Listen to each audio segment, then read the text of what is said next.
Hello everyone, this is Naman Mittal welcoming you all back to the another session of BuzzFeed Current Affairs. The date of the day is 5th of January 2021. So we shall be seeing today all the articles that came into the newspaper today and are important and relevant from the exams perspective. Let us begin this session of the day. And to all the new learners who have got associated with us for the very first time, please allow me to introduce to them a few of the benefits of an academy subscription first.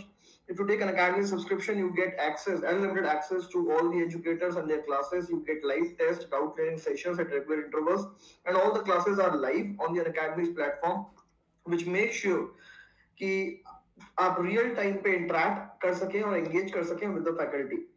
You can easily take the Academy subscription by downloading an Academy's learning app and installing it on a mobile phone.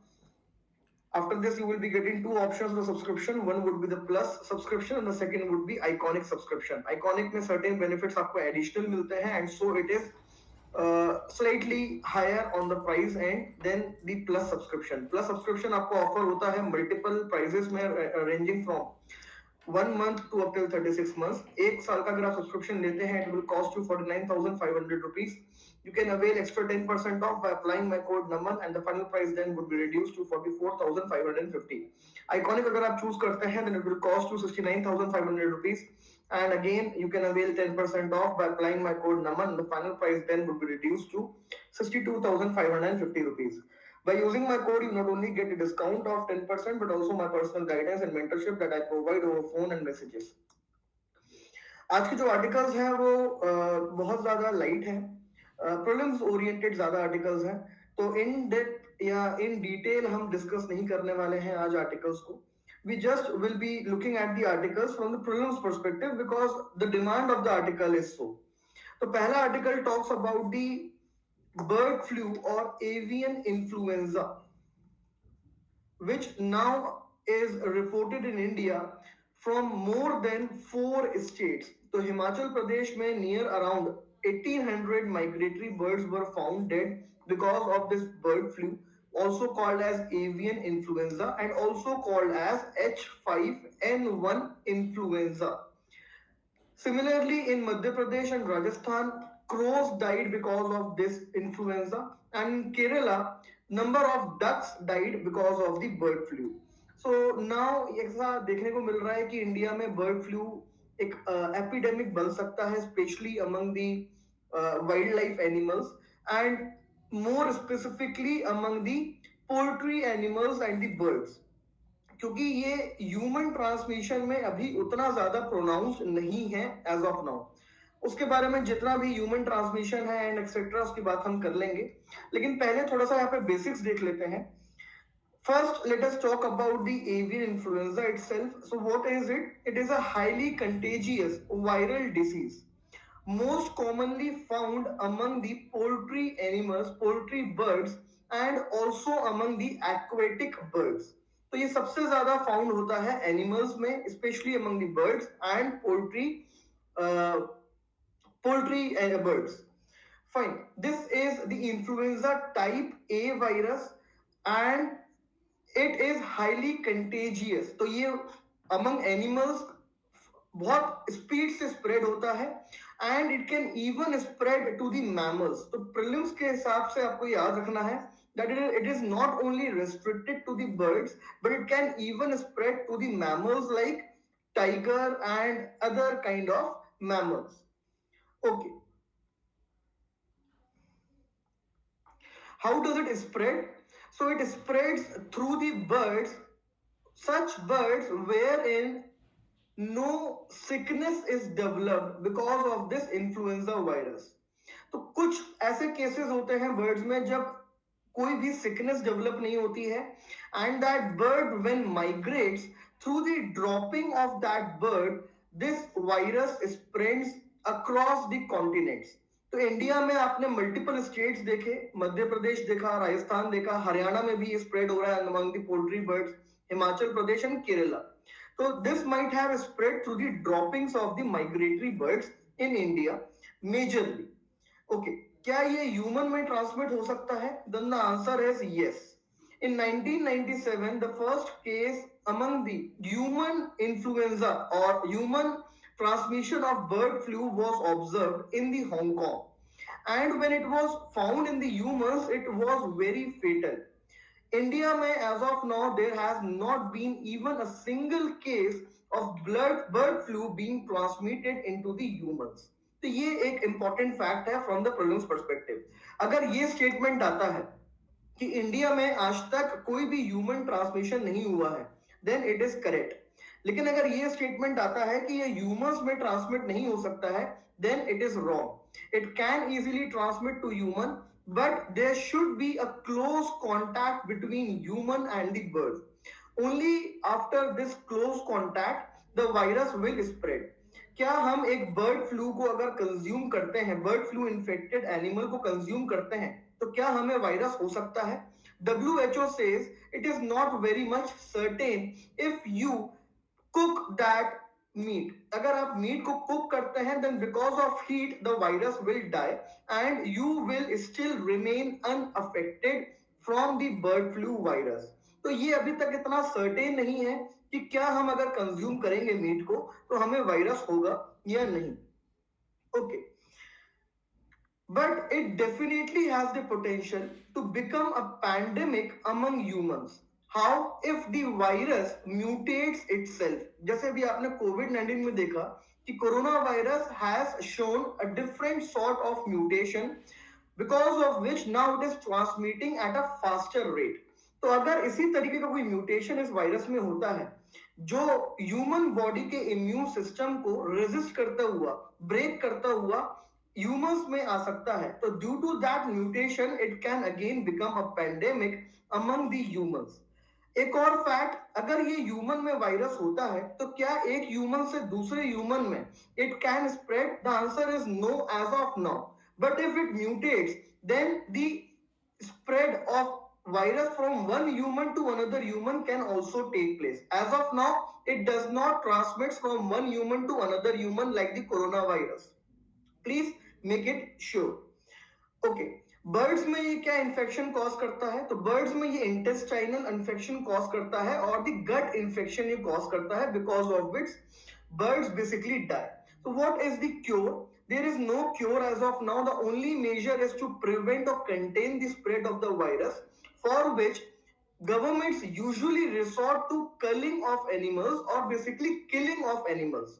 तो अभी Kerala government ने भी orders pass करे हैं कि जितने भी ducks मरे हैं उनके 1 किलोमीटर के आसपास, उनके 1 किलोमीटर के एरिया में there should be culling of all the ducks so as to contain the spread of this particular virus. तो इसका बस एक ही यही सोल्यूशन है as of now, that is culling of animals. तो ये कुछ यहाँ पे बेसिक फैक्ट्स थे. एक इंस्टीट्यूट है जो इसके बारे में आपको हल्का सा आइडिया होना चाहिए. The institute is national institute of high security animal diseases. This particular institute has confirmed that these deaths, number of deaths have been caused because of the bird flu. This is the apex institute to deal with these kind of contagious diseases in India among the animals and birds. It is located in Bhopal, Madhya Pradesh. That is it. इससे ज्यादा आपको यहाँ पे detail में जाने की जरूरत नहीं है. मोर देन रिक्वायर्ड इंफॉर्मेशन आपको मैंने प्रोवाइड कर दी है. थोड़ा सा एम्फोसिस आपको जो देना है यहाँ पे वो एक ये देना है कि इसका ट्रांसमिशन कैसे होता है. तो among animals it can transmit rapidly, but among humans it can not transmit as of now. India में आज तक कोई भी ह्यूमन ट्रांसमिशन का केस नहीं सामने आया है. किसी भी ह्यूमन की डेथ नहीं हुई है because of the bird flu.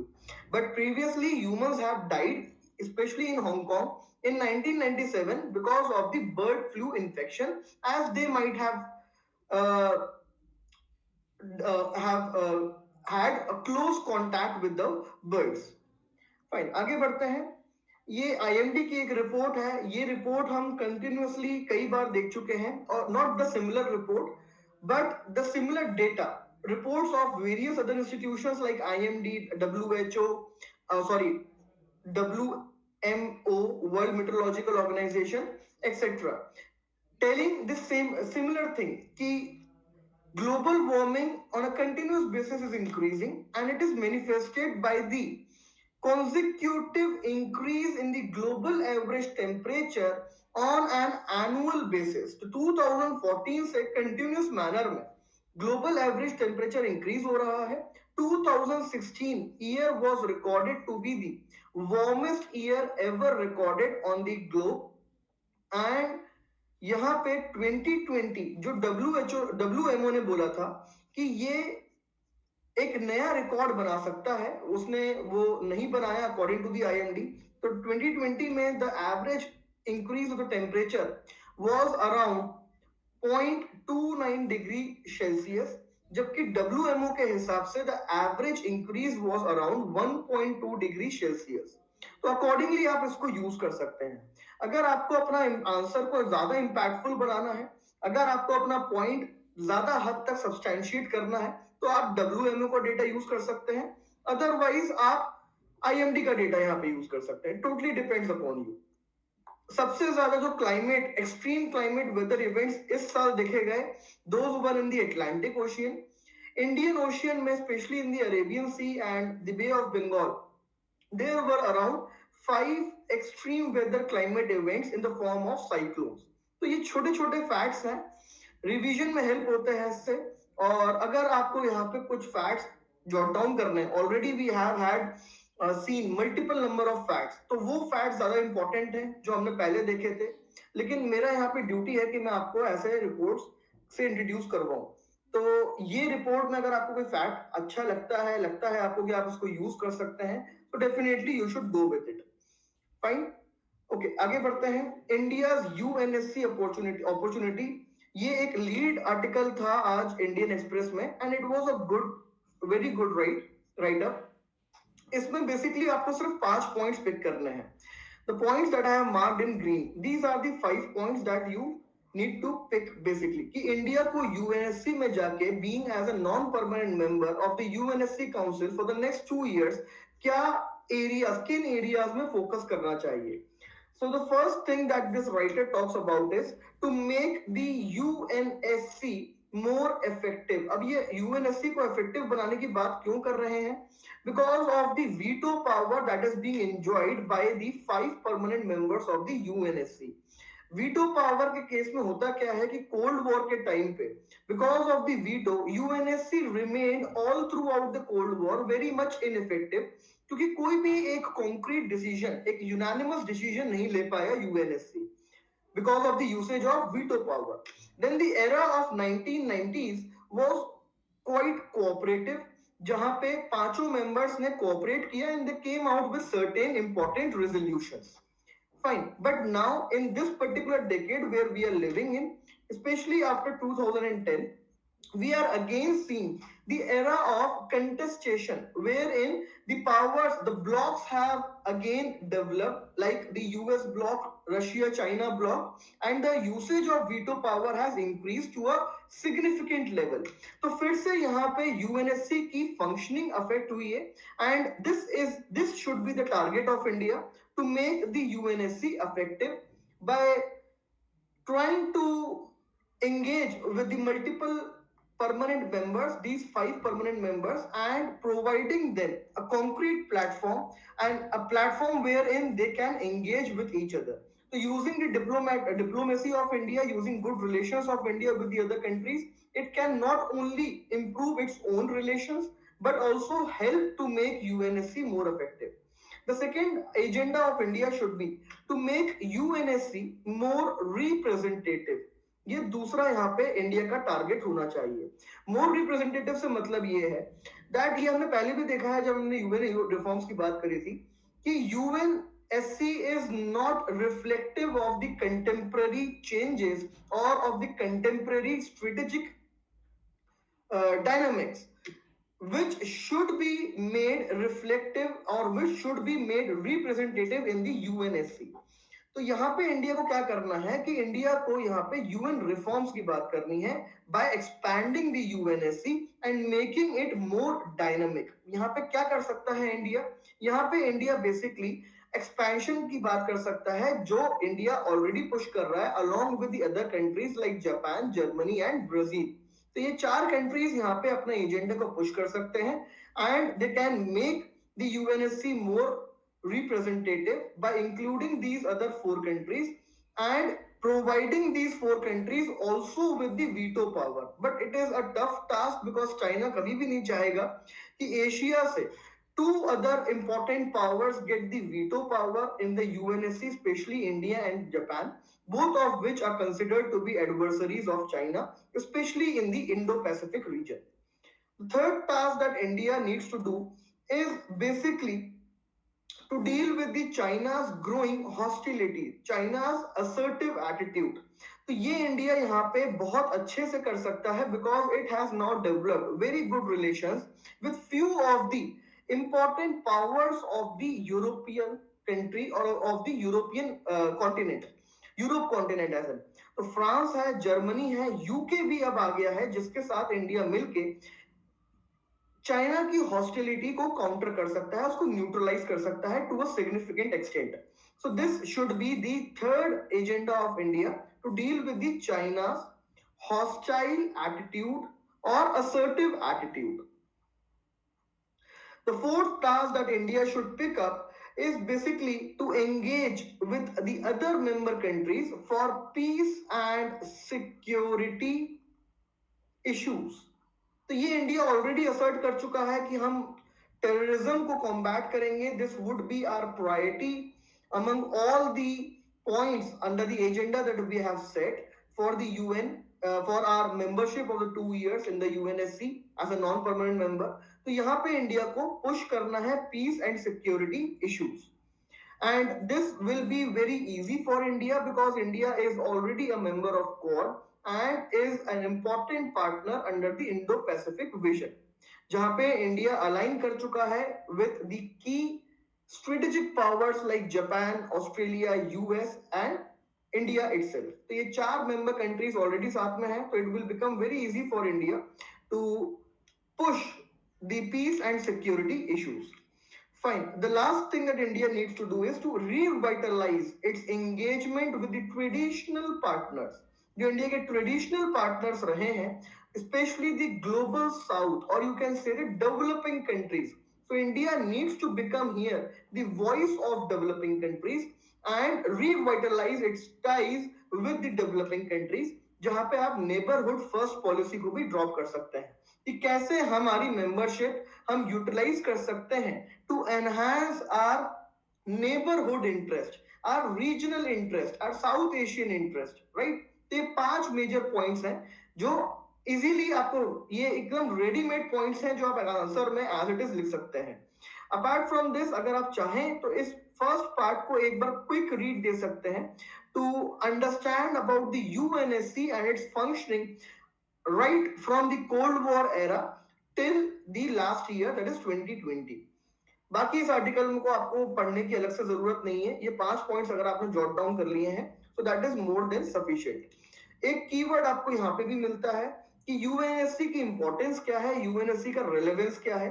So this is the key phrase that you can use, that UNSC offers room for sustained diplomatic interaction between major powers so as to minimize the tensions and offer new opportunities to them. This is the best definition or best statement that can be used by you to state the relevance of UNSC. ठीक है, second article भी UNSC की ही बात कर रहा है यहाँ पे कि इंडिया को क्या करना चाहिए। तो इंडिया पहले भी स्टेट कर चुका है क्लियरली कि यूएनएससी में हमारे 2 मेजर ऑब्जेक्टिव्स हैं। पहला है रिफॉर्म्ड मल्टीलैटरलिज्म जो इंडिया ने नॉर्म एब्रिविएशन के थ्रू बताया है, and second is to combat terrorism. इसके अलावा वो 5 पॉइंट जो हमने अभी देखे वो आप डिस्कस कर सकते हैं, that is to make UNSC more representative, more effective, check the hostility or hostile behavior of China, engage with the countries for peace and security issues, and revitalize its traditional ties. Okay, Indian pangolin, important from the prelims perspective, a species which has been categorized by the IUCN as endangered in India. तो जब आप pangolin की बात करेंगे तो endangered नहीं लिखेंगे, आप जब इंडियन पेंगोलिन की बात करेंगे तो आप एंडेंजर्ड लिखेंगे, बिकॉज पेंगोलिन के मल्टीपल सब टाइप्स होते हैं and it ranges from vulnerable to critically endangered, लेकिन इंडियन पेंगोलिन जो है वो एंडेंजर्ड है। फाइन, ये न्यूज में क्यों आया? Because of its illegal trade. India में Indian pangolin is widely distributed and is found south of Himalaya up till the eastern India. तो इंडिया में कहां कहां पाया जाता है? ये पूरे इंडिया में पाया जाता है एक्सेप्ट 3 एरियाज। 3 एरियाज में आप क्या मेंशन करेंगे? एक आप करेंगे हाई हिमालयाज, जिसमें आप क्लियरली मेंशन कर सकते हैं, या आपको पता होना चाहिए फ्रॉम द प्रीलिम्स पर्सपेक्टिव कि ये these are not found above the elevation और above the height of 200 and 2050 meters. First point. Second, these are not found in the arid regions of India. तो राजस्थान, वेस्टर्न राजस्थान में आपको देखने को नहीं मिलेगा। And third, these are not found in the north eastern region. ये 3 जगहों पर इंडियन पेंगोलिन नहीं पाया जाता है। इसके अलावा पूरे इंडिया में इंडियन पेंगोलिन पाया जाता है। फाइन, जब आप नॉर्थ ईस्ट रीजन मेंशन करेंगे या प्रीलिम्स में पूछा जाता है तो प्लीज क्वेश्चन को दोबारा रीड करना। अगर क्वेश्चन में ये लिखा है कि क्या पेंगोलिन इंडिया में नॉर्थ ईस्ट रीजन में पाया जाता है, तो the answer would be yes. Now why I am saying so? Because Indian pangolin नहीं पाया जाता है नॉर्थ ईस्ट में। But if the question says कि pangolin पाया जाता है क्या, then the answer would be yes, because Chinese pangolin is found in the northeast region, especially in Assam, which is critically endangered. तो ये थोड़ा सा आपको यहाँ पे ध्यान रखना पड़ेगा। Getting my point? Pangolin basically क्यों endangered है? Which is the biggest threat to pangolin? So the biggest threat is of hunting and poaching, which is done for its meat, used for the consumption by humans, and for its scales. Keratin के ये scales होते हैं इसकी body पे, जिसकी trading करी जाती है for the medicinal purposes, for the decorative purposes, ornamental purposes and so on. तो इसके लिए इसकी हंटिंग एंड पोचिंग करी जाती है। Most of the illegal trade originating from India with respect to Indian pangolin ends up in China and Vietnam. सबसे ज्यादा demand इसकी चाइना और वियतनाम में देखने को हमें मिलती है। इस आर्टिकल में एक जो पॉइंट आया है वो बहुत ही इंपॉर्टेंट है फ्रॉम मेंस पर्सपेक्टिव, जिसको आप इंटरनल सिक्योरिटी से भी लिंक कर सकते हैं कि सोशल मीडिया का इस्तेमाल किया जा रहा है नाउअडेज, सोशल मीडिया प्लेटफॉर्म्स का, to facilitate the illegal trade in India. So it is not specific to pangolin कि social media का platform use किया जा रहा है for trading, illegal trade of pangolin, but social media platform being used in the overall illegal trade is a new normal now. और आपको एक point और तुरंत रिकॉल होना चाहिए कि जब भी हम इलीगल ट्रेड की बात करेंगे तो जो नेक्स्ट वर्ड आपके दिमाग में आना चाहिए that is the organised crime. तो वी हैव ऑलरेडी सीन कि ऑर्गेनाइज्ड क्राइम जो है वो इलीगल ट्रेड में होता है, and even the extremist and terrorist use these illegal trading channels to finance their activities. तो सोशल मीडिया प्लेटफॉर्म पे अगर ये एक्टिविटीज रन कर रही हैं तो इसके डायरेक्ट लिंकेजेस हैं with the organised crime, with terrorism etcetera, जो आपके दिमाग में क्लियर पिक्चर एक होनी चाहिए। तो डिपेंड करता है ये क्वेश्चन कहां पूछा जा रहा है and accordingly you will have to answer it. तो सोशल मीडिया का कैसे मिसयूज किया जाता है उसमें भी आप एग्जांपल ड्रॉप कर सकते हैं कि इलीगल वाइल्ड लाइफ ट्रेड में किया जाता है। Example Indian pangolin. GS3 में एनवायरमेंट पे क्वेश्चन आता है, कंजर्वेशन पे, तो आप यहाँ पे बात कर सकते हैं। और इंटरनल सिक्योरिटी में अगर आपको लिंकेजेस बताने हैं between organised crime and terrorism तो उसमें भी आप बात कर सकते हैं कि कैसे इलीगल वाइल्ड लाइफ ट्रेड में Indian pangolin and like species को ट्रेड किया जाता है by these organized networks, and the funds ultimately are utilized by the terrorist and extremist organizations to fund their activities. Okay. यहाँ पे जब आप environment में इसकी बात करेंगे so you should mention the convention, that is CITES, and you should also talk about the traffic. Traffic is basically an NGO, an international level NGO, which is doing the job in tracking of the wildlife trade. तो wildlife illegal trade को track करता है, monitor करता है traffic, and it was founded in 1976. It is a NGO, international NGO. But जब मैं CITES की बात करता हूँ तो it is a convention on international trade in endangered species. So CITES stands for Convention on International Trade in Endangered Species. ये convention basically ratify हुआ, it got implemented in 1975, although IUCN ने इसको roll out कर दिया था इन 1963, but it could only come into effect in 1975 because of the certain number of ratifications that are required for any kind of convention or treaty to come into effect. तो 1975 से ये affect में है. ये एक लीगली बाइंडिंग कन्वेंशन है for all the parties who are a party to the site convention. So India is a party to the site convention. There are more than 180 countries who are party to the sites convention, and for them it is a legally binding convention. इसमें basically 3 appendices होती हैं. The first appendices as in appendix 1, appendix 2 and appendix 3. Accordingly यहाँ पे differentiate किया जाता है कि कौन सी स्पीशी, वाइल्ड लाइफ स्पीशी कितनी ज्यादा एंडेंजर्ड है. The most endangered wildlife species are put under the appendix 1. Those species which can become endangered if the trade is not monitored today, those are kept in appendix 2. And in appendix 3, the parties suggest, all the parties who are of site, they basically suggest certain species to be placed under third appendix, and so the species are put under the third appendix. Pangolin was previously under the appendix 2, but it was transferred from the second appendix to the first appendix. इसमें होगा क्या क्या difference आ जाएगा कि आप एक species को third से सेकंड में लेके आते हैं या सेकंड से फर्स्ट में लेके आते हैं. Basically, the regulation and the monitoring activities of those species get more stricter. तो अगर स्पीशी अपेंडिक्स नंबर 1 में है तो वहां पे किसी भी तरीके का आप ट्रेड नहीं कर सकते. International trade is completely banned of all the species which are mentioned under appendix 1. This you need to understand. तो ये आप एक एग्जामिनेशन में यूज कर सकते हैं. अगर आपको किसी कंजर्वेशन के बारे में पूछा, कंजर्वेशन किसी स्पीशी का पूछा, तो आप वहां पे ये आइडिया सजेस्ट कर सकते हैं कि this species should be transferred from appendix 2 to appendix 1 of the CITES convention. इससे होगा क्या, more stricter regulation and monitoring would be done of that species. Complete international ban would be made on the trading of that species. Only under exceptional circumstances the trading would be allowed. यहाँ पे exceptional circumstances क्या होते हैं कि research purpose के लिए US को India से कोई इंडियन पेंगोलिन चाहिए तो वो आप ट्रेड कर सकते हैं. Apart from that commercial trading would be completely band. So this is the important information about the pangolin, Indian pangolin, about size, about traffic and so on. यहाँ पे कुछ डाउट है आपको तो आप पूछ सकते हैं, अदरवाइज हम आगे बढ़ेंगे.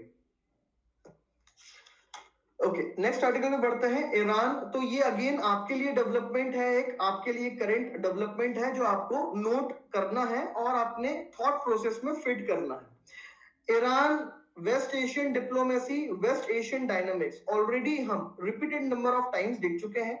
हम ऑलरेडी डिस्कस कर चुके हैं कि वेस्ट एशिया में 3 ब्लॉक्स फंक्शन करते हैं. इन तीनों में आपस में कैसे रिलेशंस हैं, कैसे यहाँ पे डायनामिक्स चेंज हो रहे हैं, तो वो सारी चीजें हम दोबारा डिस्कस नहीं करने वाले हैं एज ऑफ नाउ. 3 ब्लॉक्स जो है बस वो आपको रिवाइज करा देता हूं. एक है इजराइल का ब्लॉक, एक है यूएई एंड सऊदी अरेबिया का block, and the third block is of Iran and Turkey, and you can also include here Qatar. ये 3 countries का एक block है.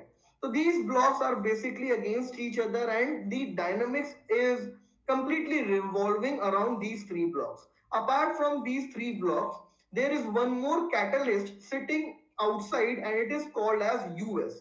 तो US एक major catalyst का role यहाँ पे play करता है और US ने जो catalyst का role play किया है, because of that, majorly because of that, the dynamics in the West Asia has now changed.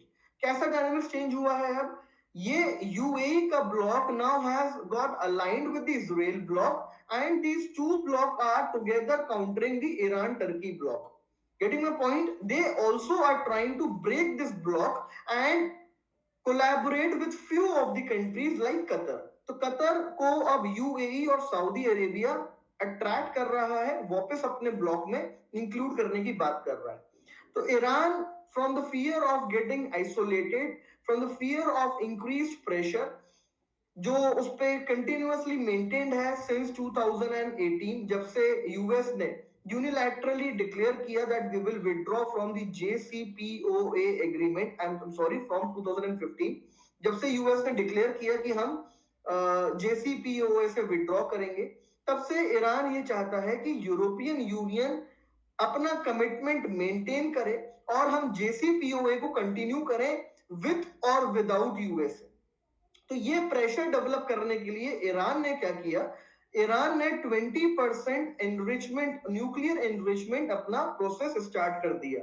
इसके पीछे और भी रीजंस हैं, like the killings of military general Soleimani and the killing of the top nuclear scientist that is फखरेजादे।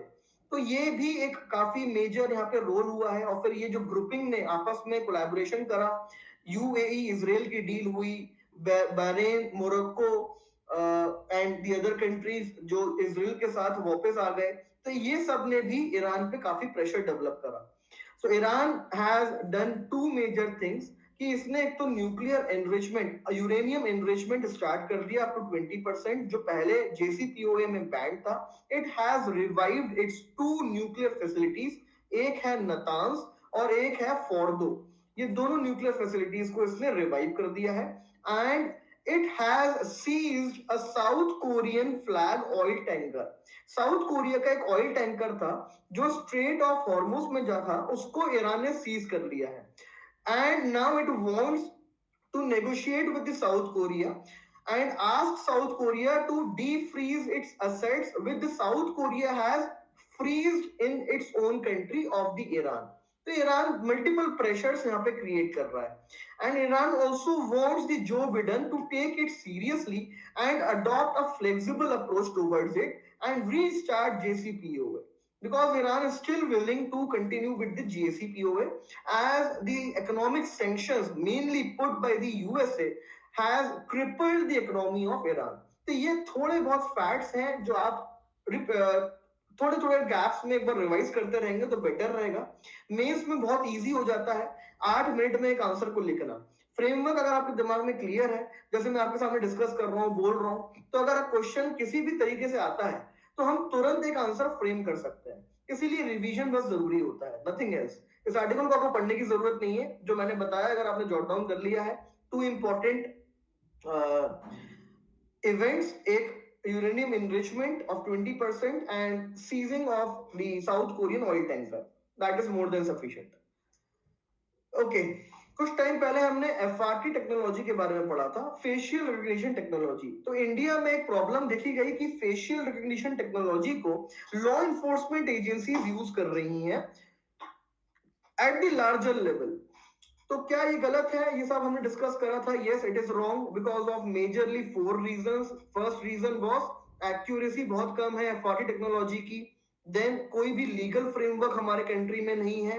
Then there are the issues with respect to privacy and lastly data security framework अभी country में नहीं है। तो data security यहाँ पे threaten होती है। ये 4 मेजर रीजन है जिसके कारण FRT टेक्नोलॉजी अगर law enforcement agencies large scale पे यूज करती हैं तो इंडिया में प्रॉब्लम अराइज होती है। फाइन, इस आर्टिकल से आपको मिलेगा एग्जांपल। एग्जांपल कैसा? 2 एग्जांपल मिलेंगे। एक मिलेगा डिटरेंस का। Deterrence can be caused, can a deterrence be caused using the technology in a country? Then answer definitely is yes, but if you want to critically analyze it, then you need a fact which you get from this article. And second कि FRT technology का increased use कैसे किया जा सकता है। See, FRT technology per se is not wrong. ये technology has a potential to transform the law enforcement agencies approach towards a crime, and it can significantly strengthen or make the security framework of a country more robust, provided these concerns are addressed. जैसे accuracy के concern के accuracy का concern है, तो accuracy का concern क्यों है? Delhi police ने खुद एडमिट करा है इन दिल्ली हाई कोर्ट कि सिर्फ 2% एक्यूरेसी होती है अगर हम FRT का यूज करते हैं। तो ये प्रॉब्लम क्यों है? May be because of the low resolution of the CCTV cameras being used as of now, may be because of that, और may be because of the AI technology that is used. तो AI technology अगर आपकी less powerful होगी या अगर आपके CCTV camera की footage high resolution की नहीं होगी, तो FRT technology definitely will function with low accuracy. तो अगर आप ये लूप होल एड्रेस कर सकते हैं, it will be fine. Second is the Puttaswamy case. Puttaswamy judgment ने बोला था कि लीगल फ्रेमवर्क जरूरी है, लॉ जरूरी है in order to violate the privacy under article 21 of our constitution of a country. तो तीन चीजें बोली थी पोटोस्वामी केस ने, एक लॉ जरूरी है, एक लेजिटिमेसी होनी चाहिए, और तीसरी चीज है कि वो लेजिटिमेसी और लॉ प्रोपोर्शनेट होने चाहिए। तो ये तीनों चीजों को आपको मीट करना है। प्राइवेसी और डेटा सिक्योरिटी को आप एड्रेस कर सकते हैं through the data security framework. The personal data protection bill is already pending with the government of India. It is still with the standing committee of the parliament. So this bill should be enacted and implemented in the form of act. तो ये अगर आप solve करते हैं तो FRT is a good option then. यहाँ पे एक और चीज है जो आपको यहाँ पे डेटा मिलता है कि Chennai has the highest number of CCTV cameras per square kilometre globally. This is an important fact. Please try to understand the gravity of this fact that Chennai, a particular city of our India country, has the highest number of CCTVs across the world. पूरे world में सबसे ज्यादा CCTV cameras per square kilometre Chennai में है। कितने हैं? Around 657 CCTV cameras per square kilometre. Can you imagine the fact? इतने ज्यादा सीसीटीवी कैमरास हैं एक शहर में, that is Chennai. And it is not only Chennai, but Delhi and Hyderabad also are in the top 10 list across the world. So in India, it is not that we have not installed CCTV cameras, but have they caused a deterrence effect on the criminals? The answer is no. If you take China, so China has less number of the density. China has less density of the CCTV cameras, yet it has lower criminal rates or crime rates. India में CCTV cameras की density ज्यादा है, yet we have high crime rate. तो इससे deterrence effect cause हो रहा है, ये यहाँ पे प्रूव नहीं होता है। First point. And second point, FRT technology को आप यहाँ पे यूज करेंगे या FRT में इस फैक्ट को आप यूज करेंगे, क्योंकि दिल्ली भी वो सिटी है जहां से पूरा इशू डिराइव हुआ था। Remember, it was Delhi high court which allowed Delhi police to make use of FRT in a limited or restricted manner to track the missing children.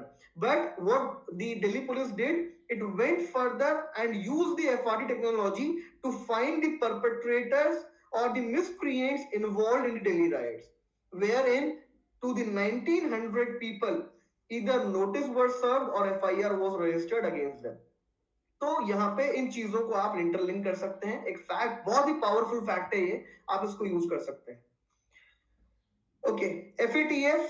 So FATF ka plenary session is gonna take place in the end of January, and whenever FATF sessions are very much near, so you often will find in these times that Pakistan comes up with certain actions, and this has happened lately, that Pakistan has made the arrest of Zakir ur Rahman, who was the LET operator, who basically was the operator of the 26/11 attacks. तो पाकिस्तान ने इसको arrest कर लिया है। This is not for the first time that Pakistan has come out with these kind of decisions or with these kind of actions. Previously as well, जब भी FATF की plenary meetings हुई है, तो पाकिस्तान ने just in a manner to show that we are being compliant with the FATF 27 action plan, it has taken these kind of decisions in the past as well. तो ठीक है, ये एक थोड़ी सी चीजें हैं जो आप आंसर्स में यूज कर सकते हैं, but the idea here is to revise FATF from the prelims perspective and from the mains perspective. And also remember one thing, that you should track down the news whenever FATF does its review of the money laundering related measures taken by the government of India. तो India का भी review होने वाला है, वो review report बहुत important होगी, because you are then gonna get multiple points of money laundering, loopholes in the India's approach to tackle the money laundering and so on. So what is FATF? FATF basically stands for Financial Action Task Force.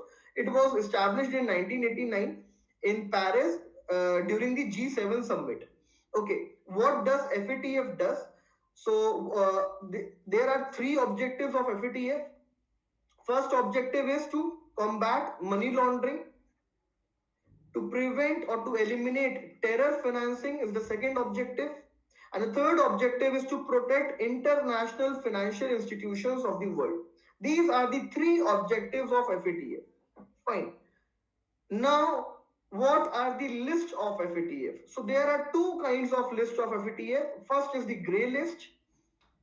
Now we'll bring Pakistan again. Pakistan is a country which is being put twice into this list. 2013 से 2015 तक Pakistan was in this list, and now from 2018 till today Pakistan is under the grey list. Okay, and the second is the black list. So what is the difference between these two kind of lists? Grey list is kind of a warning given to the country. If you put any country into the grey list, then you basically are trying to say that these countries are providing some or the other form of safe havens of money laundering or terror financing to the terrorist and organized criminal networks. So it is a kind of warning that if you do not comply with the FATF norms, then we will put you under the blacklist. Fine. A blacklist kya hai? What is blacklist? So blacklist is basically the non-cooperative countries list. Non-cooperative countries list. Here it is declared that these countries provide support to the money laundering and terror financing. So what happens if a country comes into the blacklist? There would be economic sanctions. There would be problems in getting loans from the international financial institutions. There would be reduction in the international trade, international boycott, reputational damage at the global scale. These are the common things that can take place if a country is put under the blacklist. As of now, two countries under the blacklist, Iran and North Korea, and grey list mein as of now there are around 12 countries including Sri Lanka, Pakistan and so on. तो ये थोड़ा सा basic है. FATF के members कितने हैं? So there are 39 members. India कब member बना था? 2010 में इंडिया मेंबर बना था ऑफ FATF. ओके, तो इंडिया का ये अभी जनवरी में FATF का प्लेनरी सेशन होगा. इसमें डिसाइड किया जाएगा कि 27 एक्शन पॉइंट प्लान जो FATF ने बनाया था फॉर द पाकिस्तान, क्या पाकिस्तान ने उसको कंप्लाई करा है? तो जो इसके पहले मीटिंग हुई थी in the June of 2020, there it was told by the FATF that 21 of the 27 action point plans were complied by the Pakistan, but still 6 points are remaining and all of them are with respect to terror financing. So Pakistan is not doing much with respect to terror financing. यहाँ पे major problem क्या है? Lack of action against the charitable organization, delays in prosecution and non-compliance in the terror financing person. तो ये major problems हैं जो Pakistan as of now face कर रहा है. एंड अगर FATF के प्लेनरी सेशन में FATF डिसाइड करता है कि पाकिस्तान की ग्रे लिस्ट को अब डिग्रेड किया जाए to the black list, then it would be a victory for India because it would be a kind of manifestation of the statements for long that India has been making that Pakistan is the soil where basically terrorism thrives and fosters. एक और point छोटा सा यहाँ पे from the international relations perspective, that is Turkey. Turkey is often coming out in support of Pakistan nowadays. तो Turkey ने पहले भी ये बोला था FATF को कि बैकरूम डिप्लोमेसी के through you can solve this particular issue that you have with the Pakistan and the non-compliance of the FATF norm that Pakistan is basically doing. तो टर्की और इंडिया के रिलेशंस भी काफी हद तक डिटीरियोरेट हुए हैं, specially CAA, NRC 370 and so on. तो यहाँ पे थोड़ा सा इंटरनेशनल रिलेशन को भी आप दिमाग में रखिएगा. Accordingly you will be using these things in the times to come. Okay, faceless tax scheme, ज्यादा यहाँ पे डिटेल में नहीं जाना है आपको, बस थोड़ा बहुत भी बेसिक पता होगा, so that would be sufficient. Faceless tax scheme was basically announced in the union budget and the objective was to eliminate the human interface. Human interface को eliminate करना was the major objective. क्यों eliminate करना है human interface को? So as to reduce the discretion of tax officials. Discretionary powers जो tax officials के पास होती हैं, अगर वो रिड्यूस हो जाएंगी तो उससे फायदा क्या होगा?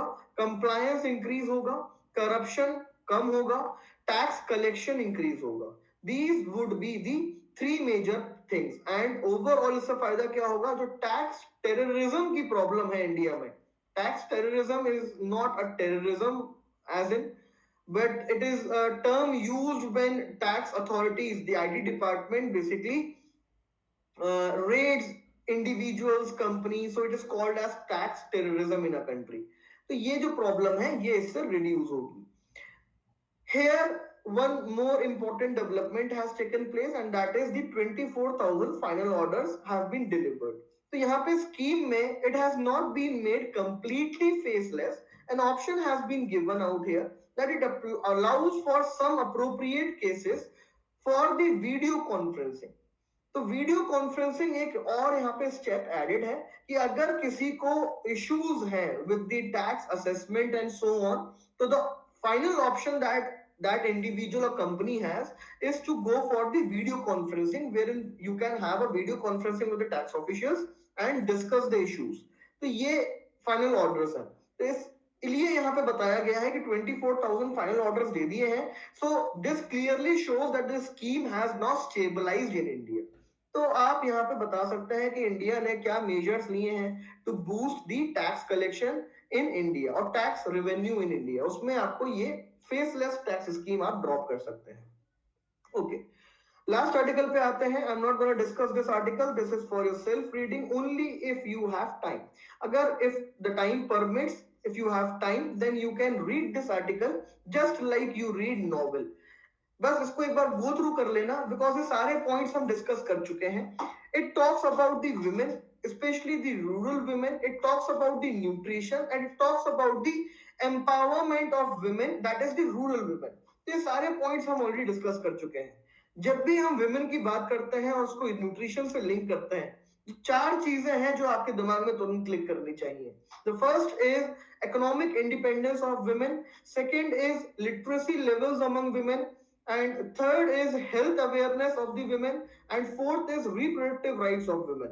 ये चार चीजों पे अगर हम काम कर लेते हैं तो हम सिर्फ न्यूट्रिशनल नीड्स को पूरा नहीं करेंगे अपने देश में, but we also will ensure the reduced MMR, reduced IMR, reduced problem of nutrition and overall transformation of the rural landscape, because women in the rural areas play a more significant role. अभी हमने देखा 4th of January में कि 73% of the rural women are directly involved into the farming activities or agricultural activities. तो यहाँ से clearly समझ में आता है कि women का empowerment आपको कहाँ करना है। यहाँ पे आप चाहें, अगर जब आप ओवरऑल एम्पावरमेंट की बात कर रहे हैं तो एक पॉलिटिकल एम्पावरमेंट भी आप यहाँ पे ऐड कर सकते हैं। But again political empowerment without the economic independence, without increasing the literacy levels and without giving women a reproductive rights, her reproductive rights, how will you ensure political empowerment of women? So that is a thing which will come later into the picture. First you have to focus upon the four things. Secondly इस article में फिर से उसी की बात हुई है जो हम बात करते रहते हैं हमेशा, that is the delivery agents और एजेंसी। कोई भी स्कीम अगर डिलीवर करनी है रूरल एरियाज में तो आपके एजेंसी कैसी है वहां पे। Agency, the major agency that comes into the picture is anganwadi services, ASHA workers. तो आंगनवाड़ी सर्विसेज इंडिया में कैसे हैम्पर्ड है, क्या प्रॉब्लम है, ये भी हम देख चुके हैं। There are around 14 lakh anganwadi centres in India जहां पे इंफ्रा की प्रॉब्लम है, इलेक्ट्रिसिटी की प्रॉब्लम है, स्किल्स की प्रॉब्लम है, टेक्नोलॉजी की प्रॉब्लम है, there is problem of the availability of basic medicines and essential items, there are multiple problems. तो यहाँ पे आप आंगनवाड़ी सर्विसेज को अगर स्ट्रेंथन कर सकते हैं, आंगनवाड़ी सर्विसेज को अगर आप बूस्ट दे सकते हैं और साथ में विमेन को आप एम्पावर कर सकते हैं, so these two things collectively have the potential to change the rural landscape of our country, socio-economic landscape of our country. इसको, इस आर्टिकल को बस आप एक क्विक रीड देंगे so that would be more than sufficient. किसी को कोई डाउट है तो आप मुझसे पूछ सकते हैं, because I think हाँ ये लास्ट आर्टिकल है, ज्यादा आर्टिकल्स आज थे नहीं प्रीलिम्स ओरिएंटेड सारे आर्टिकल्स थे।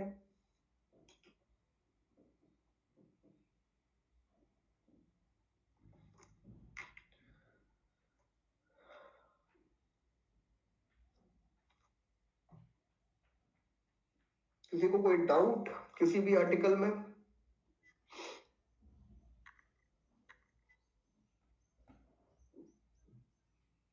बेसिक आइडिया ये रहता है कि आपका फ्रेमवर्क रेडी होता जाए आंसर का from the mains perspective, because content आपके पास बहुत सारा होगा।